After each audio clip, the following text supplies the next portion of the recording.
Europe 1, historiquement vôtre, avec Stéphane Bern. Mes aïeux, quelle époque, mes aïeux, quelle époque. Oui, mes aïeux, quelle époque, une époque et même plusieurs qu'on vous raconte chaque jour pendant 2 heures.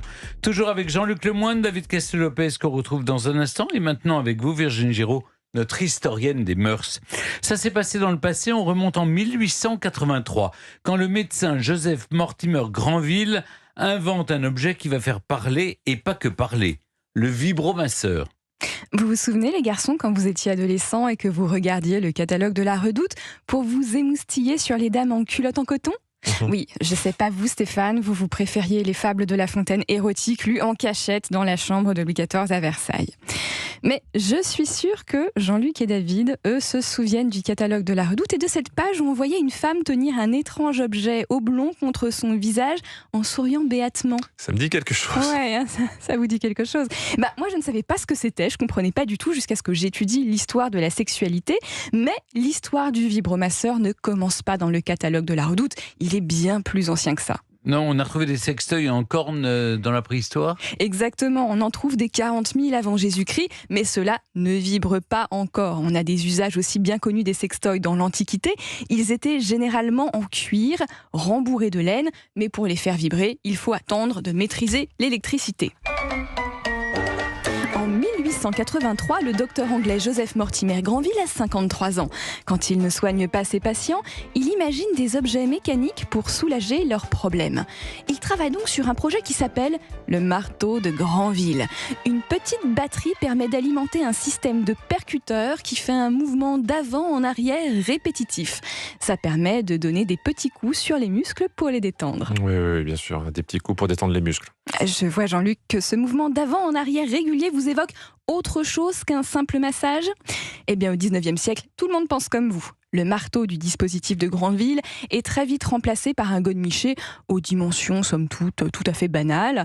Et voilà comment est né le premier vibromasseur. Ce vibromasseur va d'abord être utilisé pour soigner l'hystérie. Aux origines du vibromasseur, il y a les hystériques.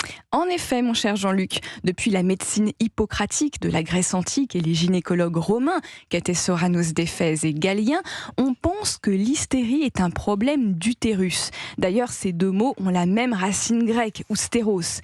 Et selon les médecins, une femme devenait hystérique si elle souffrait de ne pas avoir assez de rapports sexuels. Son utérus, sa matrice, qui est alors au chômage technique, se mettrait à errer dans son corps, oui, à se balader, on appelait ça les errances de l'utérus, et en se promenant, cet organe pouvait causer tout un tas de désordres. Pour le ramener à sa place et calmer la crise d'hystérie, il fallait satisfaire sexuellement l'hystérique, ou lui faire prendre un clistère d'eau froide, c'est-à-dire un lavement à l'eau froide, si vous préférez, pour calmer ses ardeurs. Et la médecine ne va pas changer de point de vue pendant 2000 ans. On considère que l'hystérie est causée par un manque d'orgasme. Et voilà pourquoi le marteau de Granville va vite être utilisé en psychiatrie pour soigner les hystériques. Mais c'était efficace, cette méthode ? Absolument pas.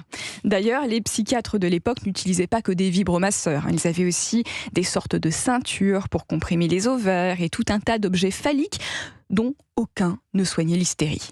Néanmoins, 40 ans après sa création dans les années 1920, le marteau de Granville est perfectionné et il est désormais vendu comme un dispositif médical que chacun peut acheter à titre personnel. Donc vous l'aurez compris, il est vendu comme un dispositif médical, mais acheté comme un objet sexuel récréatif. Et ce n'est que le début de l'immense succès des sextoys. Mais alors, comment est-ce qu'on a fini par se rendre compte que les vibromasseurs ne servaient en rien pour soigner l'hystérie ? Et c'est en partie grâce aux travaux de Jean-Martin Charcot qui vont faire avancer la recherche sur cette maladie. Il va commencer à avoir l'embryon de l'intuition que peut-être la crise d'hystérie peut être reliée non pas à un problème de libido inassouvi, mais à un traumatisme. Merci beaucoup Virginie. Vous nous racontez tout cela dans votre podcast Au cœur de l'histoire qu'on peut écouter sur l'appli Europe 1 ou votre appli de podcast préférée.